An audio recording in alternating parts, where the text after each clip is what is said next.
Hello students, हम पढ़ रहे हैं मैथ्स के अंदर chapter number 3 pair of linear equations into variables. हमने लास्ट वीडियो में एक्सरसाइज 3.5 के क्वेश्चन नंबर 4 के क्वेश्चंस हमने देखे। आज हम देखेंगे क्वेश्चन नंबर 4 का फोर्थ क्वेश्चन। फोर्थ क्वेश्चन के अंदर हमें दिया है place A and B are 100 kilometre apart on the highway. One car starts from A and another from B at the same time. If the cars travel in the same direction at different speeds, they meet in 5 hours. If they travel towards each other, they meet in 1 hour. What are the speed of the two cars? यहाँ friends हमें एक situation दी हुई है, उसके अंदर हमें find करना है speed of the two cars. दो कार्स की हमें स्पीड फाइंड करनी है और हम जानते हैं कि अगर हमें स्पीड फाइंड करनी होगी तो इसका मतलब ये जो हमारे पास हमें एक क्वेश्चन में इंफॉर्मेशन दी हुई है उनमें से हमें दो इक्वेशंस निकालने होंगे और वो दो इक्वेशंस को सॉल्व करके हम जो हमें फाइंड करना है वो फाइंड करेंगे। ठीक है, तो फर्स्ट ऑफ ऑल क्वेश्चन समझते हैं। यहाँ पे कहा गया है कि place A and B are 100 kilometre apart on the highway. Highway के ऊपर प्लेस ए और बी के जो बीच का डिस्टेंस है वो 100 किलोमीटर है। दूसरी कहा गया है कि one car start from A and another car from B same time. कहा गया है कि कोई एक कार ए स्थान से स्टार्ट होती चलना शुरू करती है और दूसरी कार बी प्लेस से चलना शुरू करती है। अगर वो दोनों कार सेम डायरेक्शन में चल रही हो और वो 5 घंटे में एक दूसरे को मिलती है। ठीक है, दो कार अलग अलग प्लेस से स्टार्ट करती है, चलना शुरू करती है और वो दोनों कार 5 आवर्स के बाद एक दूसरे को मिलती है। ठीक है, अगर दे travel onwards the each other, अगर वो दोनों कार एक दूसरे की अपोजिट डायरेक्शन में अगर चले तो वो 1 घंटे में मिलती है। तो दोनों की स्पीड कौन सी है वो हमें फाइंड करना है। तो फर्स्ट ऑफ ऑल हम दोनों कार की जो स्पीड हमें फाइंड करनी है वो हम लेट कर लेंगे। तो first let the speed of car starting from A is x kilometre per our. First a place से स्टार्ट करने वाली कार की जो स्पीड है वो x किलोमीटर पर आवर है and the speed of the car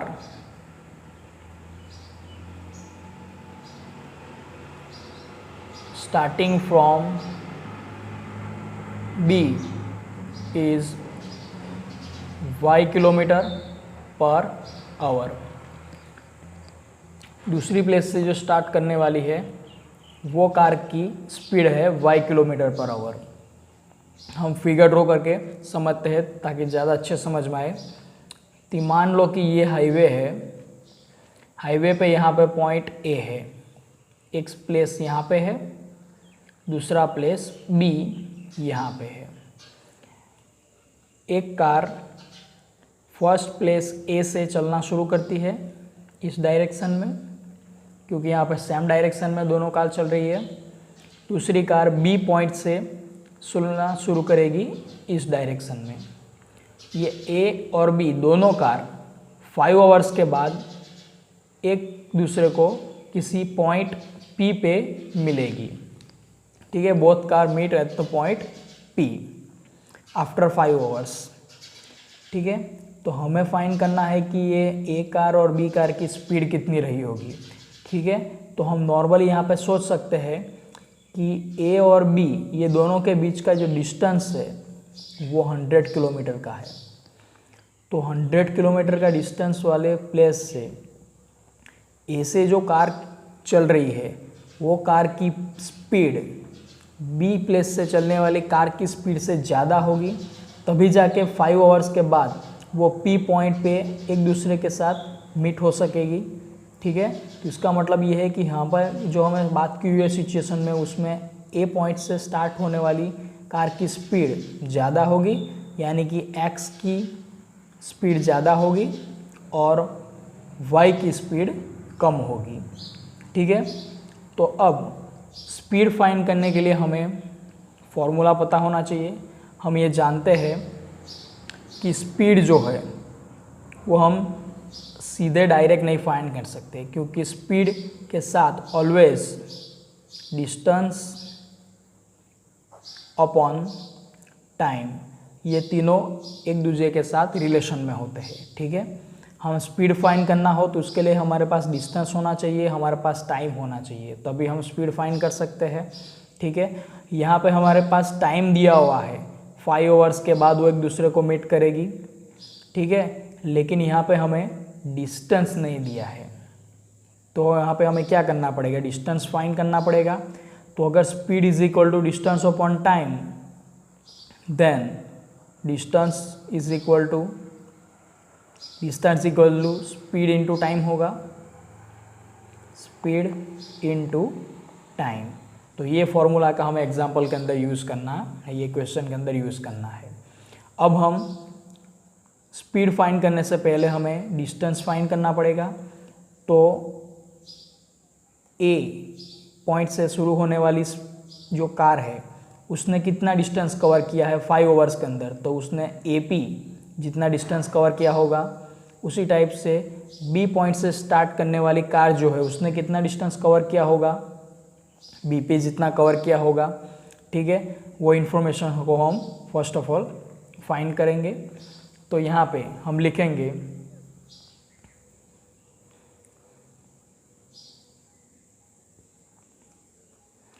the distance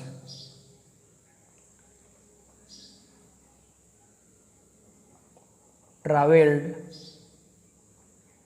in 5 hours by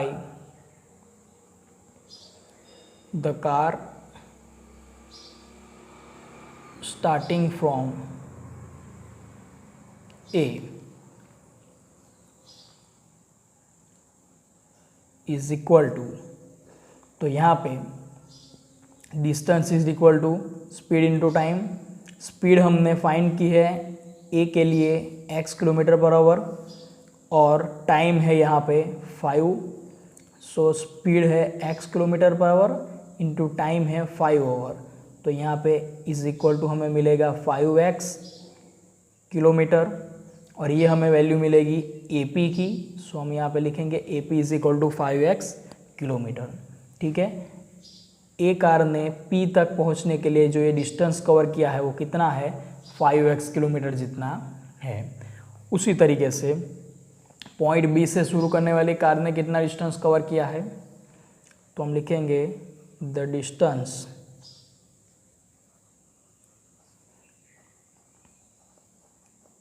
travelled in 5 hour by the car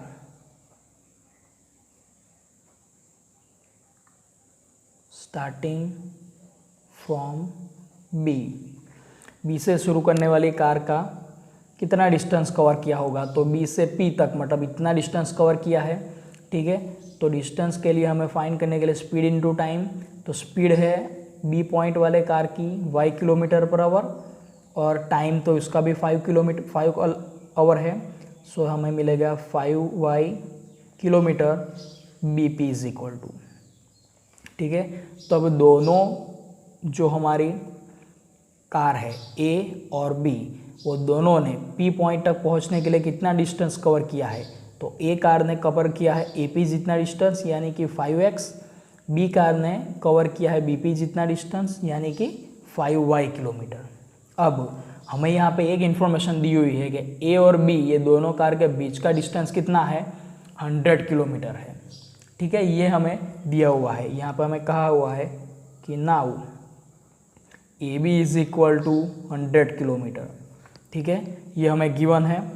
तो यहाँ पे हम देखेंगे अगर फिगर में तो AP और माइनस BP ये अगर हम करेंगे तो हमें 100 किलोमीटर AB की वैल्यू हम लिख सकते हैं। हमें यहाँ पे इक्वेशंस बनाने हैं जो हमें इन्फॉर्मेशन गिवन है उसका यूज़ करके। तो अब हमारे पास AP की डिस्टेंस है, BP का डिस्टेंस है और AB का भी डिस्टेंस है। ये तीनों डिस्टेंस को मिला के हम इक्वेशंस लिख सकते हैं। कैसे? तो यहाँ पे हम लिख सकते हैं AP का जो डिस्टेंस है उसमें से ये BP का डिस्टेंस अगर हम सब्सट्रैक्ट करेंगे तो हमें AB का डिस्टेंस मिलेगा। ठीक है, AP के डिस्टेंस से BP का डिस्टेंस अगर सब्सट्रैक्ट करेंगे टोटल AP, उसमें से BP निकल जाएगा तो AB बचेगा जो 100 किलोमीटर दिया हुआ है। सो AP हमारे पास है 5x, BP हमने फाइंड किया है 5y, तो हमारे पास बचेगा 100। ठीक है, तो ये हमें फर्स्ट इक्वेशन ऐसे मिलेगा, राइट। अब हम देख सकते हैं कि इक्वेशन के अंदर तीनों टर्म के अंदर कुछ कॉमन आ रहा है। क्या कॉमन है? तो कि तीनों टर्म के अंदर हमें 5 कॉमन आ रहा है। तो 5 को निकालने के लिए हम क्या करेंगे? तीनों टर्म को 5 से सब्सट्रैक्ट करेंगे, डिवाइड कर देंगे। तो डिवाइडिंग बाय 5, तो 5x को 5 से डिवाइड, माइनस 5y को 5 से डिवाइड, 100 को 5 से डिवाइड, तो 5 कैंसल, 5 कैंसल और यहाँ पे 20 5 100। सो हम इक्वेशन मिलेगा x minus Y is equal to 20। इसे हम कहेंगे इक्वेशन नंबर 1। हम यहाँ पे 5x minus 5y is equal to 100 ये इक्वेशन भी रख सकते हैं, लेकिन इसको ज़्यादा छोटे फॉर्म में, शॉर्ट फॉर्म में अगर हम लिखेंगे तो आगे कैलकुलेशन ज़्यादा इजी हो जाएगी, इसलिए हमने इसे छोटा कर दिया। तो अब हमें फर्स्ट जो इन्फॉर्मेशन गिवन थी उसके ऊपर से हमें फर्स्ट इक्वेशन हमने निकाला। वैसे ही हमारे पास सेकंड इन्फॉर्मेशन है, उसमें हमें कहा गया है कि if the travel towards each other they meet 1 hour. अब हमें कहा गया है कि अगर फिगर ड्रॉ करके हम समझते हैं कि ये हाईवे पे ये जो हमारे पॉइंट A है और ये हमारा पॉइंट B है, दोनों प्लेस से कार ट्रैवल कर रही है टूवर्ड्स ईच अदर, मतलब कि दोनों एक दूसरे की तरफ अपोजिट साइड में ट्रैवल कर रही है, तब वो 1 घंटे के बाद मिलेगी। मतलब कि A से स्टार्ट करेगी जो कार चलेगी वो, और B से जो चलेगी वो 1 घंटे के बाद किसी पॉइंट पे एक दूसरे को मिलेगी। तो 1 घंटे के बाद कौन से पॉइंट पे मिलेगी? तो यहाँ पे हमने देखा कि A पॉइंट से चलने वाली कार जो है उसकी स्पीड ज़्यादा है B पॉइंट से चलने वाली कार से। इसका मतलब 1 घंटे के अंदर A पॉइंट से जो कार चलेगी वो ज़्यादा डिस्टेंस कवर करेगी, तो वो शायद यहाँ तक पहुँच जाएगी। और B पॉइंट से चलने वाली जो कार है वो कम डिस्टेंस कवर करेगी, मतलब इतना डिस्टेंस कवर करेगी। तो ये पॉइंट को हम अगर Q कहेंगे तो यहाँ पे AQ और BQ दो डिस्टेंस हमें मिलेगा। अब यहाँ पे भी फिर से हम इक्वेशंस बनाना है, तो उसके लिए हम फिर से वही मेथड का यूज़ करेंगे। ठीक है, तो अब डिस्टेंस के लिए हम लिखेंगे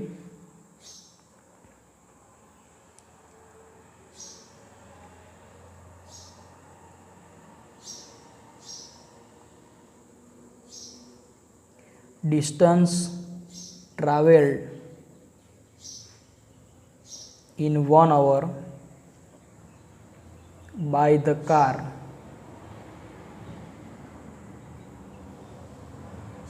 starting from A is equal to A car से चलने वाली कार की जो डिस्टेंस है वो कितना कवर करेगा? तो उसने डिस्टेंस x किलोमीटर जितना कवर किया है, उसकी स्पीड x किलोमीटर है। डिस्टेंस इक्वल टू फॉर्मूला है स्पीड इनटू टाइम, तो स्पीड है हमारी x और टाइम है यहाँ पे 1 घंटा। 1 घंटे के अंदर कितना डिस्टेंस ट्रैवल कर रहा है वो हम फाइंड कर रहे हैं, तो यहाँ पे टाइम है 1 आवर। तो a is equal to 1x kilometre. उसी प्रकार distance travelled in 1 hour by the car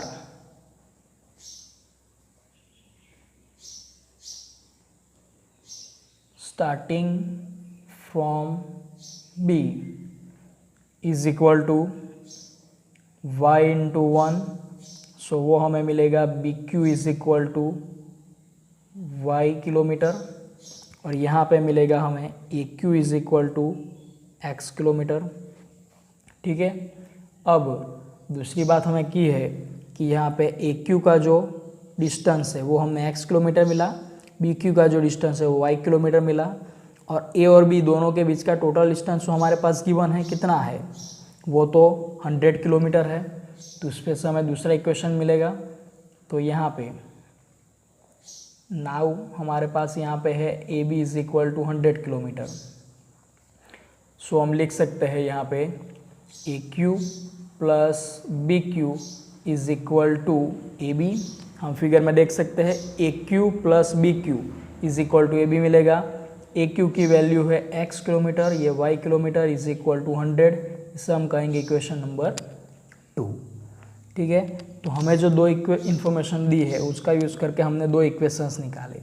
इस एग्जाम्पल के अंदर सबसे ज़्यादा इंपॉर्टेंट है आपको इक्वेशंस बनाने हैं। वो इक्वेशन बनने के बाद तो आप तीन में से किसी भी मेथड का यूज़ करके इसे सॉल्व कर सकते हो। ठीक है, तो अब हमारे पास यहाँ पे दो इक्वेशंस है। ठीक है, दोनों इक्वेशंस को हम सॉल्व करेंगे। तो कौन सी मेथड का यूज़ करेंगे, तो सबसे इजी मेथड हमें यहाँ पे एलिमिनेशन मेथड होगी। तो यूज एलिमिनेशन मेथड।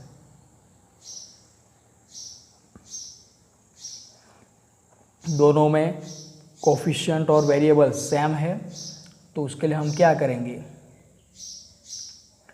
हम दोनों इक्वेशंस को बीच में ऐड कर देंगे।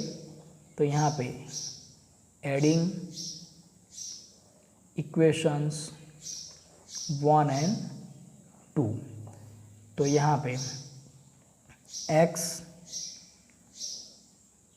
Minus Y is equal to 20, X plus Y is equal to 100। दोनों के बीच में एडिंग करना है, तो प्लस प्लस प्लस, तो x plus X 2x, minus plus minus, so y eliminate हो जाएगा, यहाँ पे आ जाएगा 120। So x is equal to 120 upon x हमें मिलेगा। ठीक है फ्रेंड्स, तो यहाँ पे x is equal to 120 upon x upon 2, so 2 और ये 60, so x is equal to हमें मिलेगा 60। ठीक है, अब ये x की वैल्यू हम इक्वेशन 2 के अंदर पुट करेंगे तो y की वैल्यू मिलेगी। तो put the value of x in equation 2, तो x की जगह पे 60 plus Y is equal to 100, सो y is equal to 100 minus 60, सो y is equal to 40।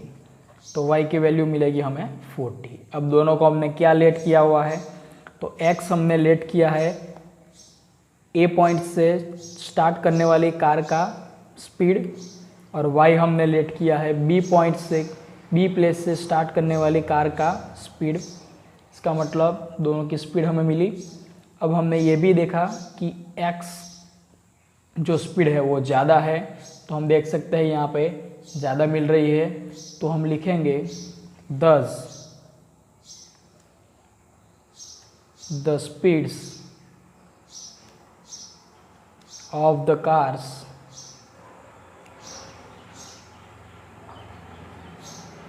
starting from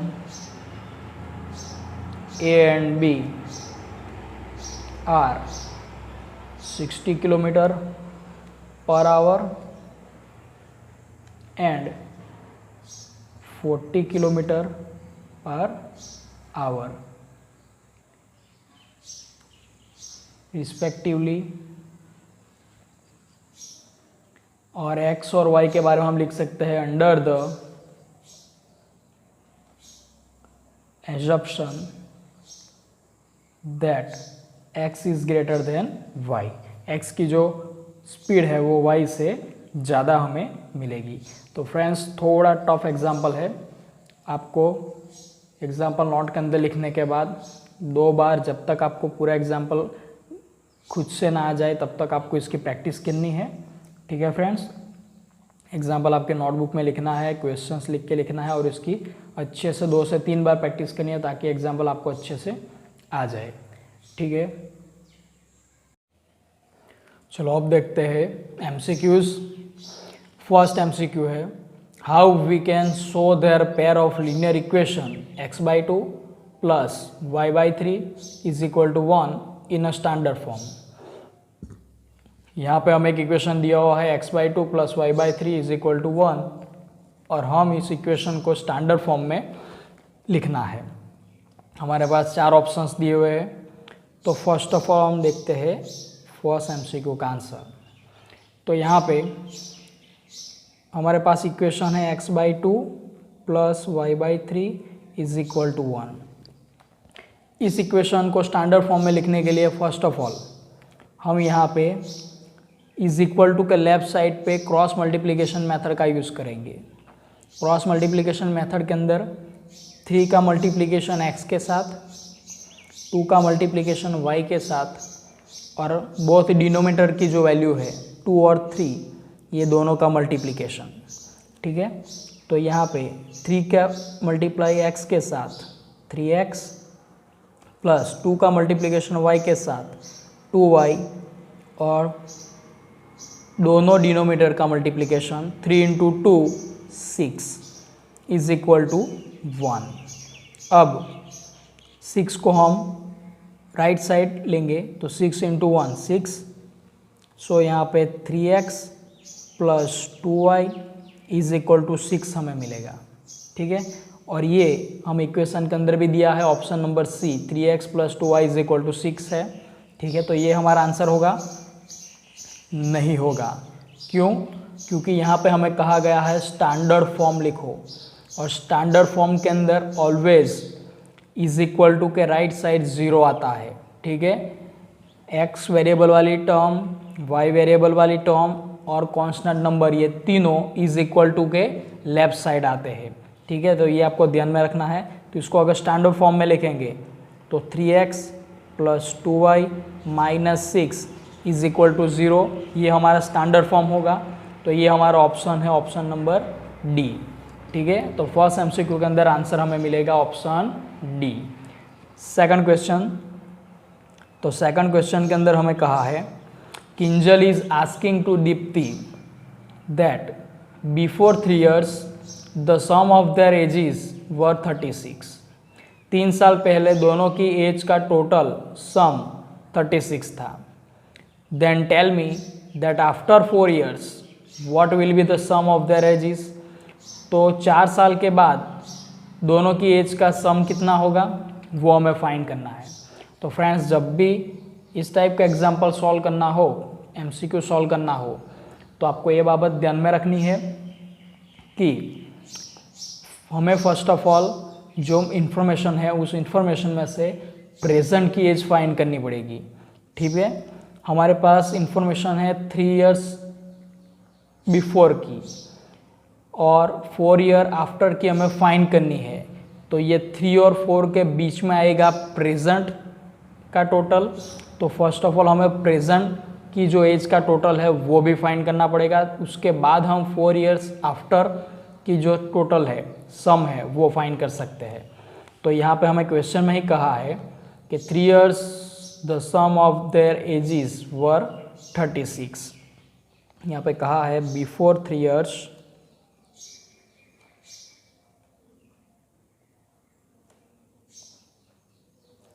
the sum of their ages were 36। ठीक है, देन तो इसका मतलब क्या होगा, the present age, present sum of both ages is equal to, दोनों की एज का प्रेजेंट का सम कितना होगा। तो फ्रेंड्स, 3 इयर्स पहले का टोटल है 36, ठीक है। तो प्रेजेंट मतलब 3 साल बाद, तो यहाँ पे हमारे पास किंजल और दीप्ति 2 है, तो 3 साल बाद किंजल की एज 3 साल बढ़ जाएगी, दीप्ति की एज के अंदर भी 3 इयर्स ऐड हो जाएंगे, तो दोनों को मिला के 6 ईयर ऐड हो जाएंगे। तो यानी कि यहाँ पे 36 के अंदर 2 पर्सन की टोटल 3-3 साल की एज यानी कि 6 ईयर ऐड हो जाएगी, तो यहाँ पे हो जाएगा 42 इयर्स, ठीक है।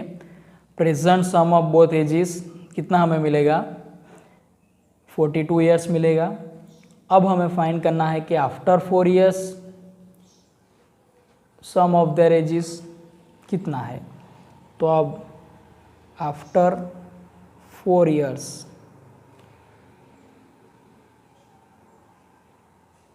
सम of their ages is equal to, present की एज 42 इयर्स है, आफ्टर 4 ईयर के बाद दोनों की एज में 4 इंटू दोनों की एज 4 ईयर प्लस हो जाएगी, मतलब कि 8 हो जाएगी। इसका मतलब 42 plus 8 is equal to 50 years, ठीक है।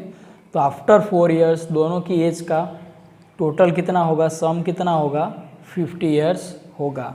तो यानी कि ऑप्शन डी ये हमें आंसर यहाँ पे मिलेगा, ठीक है। तो यहाँ पे अगर हमें फाइंड करना होता किंजल की इंडिविजुअल एज या फाइंड करनी होती दीप्ति की इंडिविजुअल एज, तो हमने जो क्वेश्चन सभी देखे हैं उस मेथड का यूज़ करके हम सॉल्व कर सकते थे, लेकिन यहाँ पे सम कहा है, तो इसके लिए हमें लंबी मेथड का यूज़ नहीं करना है, इसे शॉर्ट में करना है। कैसे सॉल्व होता है वो आपको ध्यान में रखना है। तो उसके बाद का जो क्वेश्चन है, question number 3, the sum of the ages of son and father before 5 years was 30 years, the after 3 years the sum of their ages will be blank। यहाँ पे कहा गया है कि 5 साल पहले के फादर और सन की एज का सम 30 ईयर है, तो 3 साल बाद की उनकी एज का ईयर कितना होगा, एज का सम कितना होगा, वो हमें फाइंड करना है। तो ये थर्ड MCQ आपको खुद से सॉल्व करना है, ठीक है, और आपको खुद से लिखना है, ठीक है स्टूडेंट्स। तो बाकी के एग्जांपल्स हम नेक्स्ट वीडियो में देखेंगे। ये दोनों इक्वेशन MCQ आपको नोटबुक में लिखने हैं, थर्ड वाला भी सॉल्व करके आपको नोटबुक के अंदर लिखना है। Thank you.